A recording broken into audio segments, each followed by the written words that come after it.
Welcome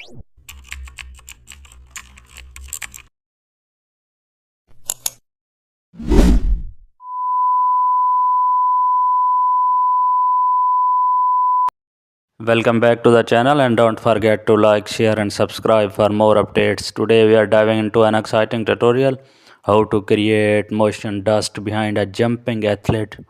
We'll make a motion dust explosion behind a jumping athlete. Cut out your subject and place on a new layer. Then duplicate the layer and add a motion blur for speed.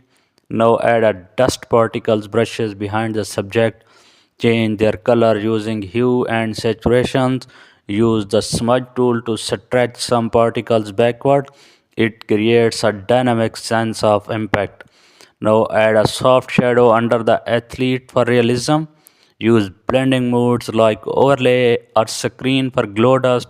Adjust opacity to control balance.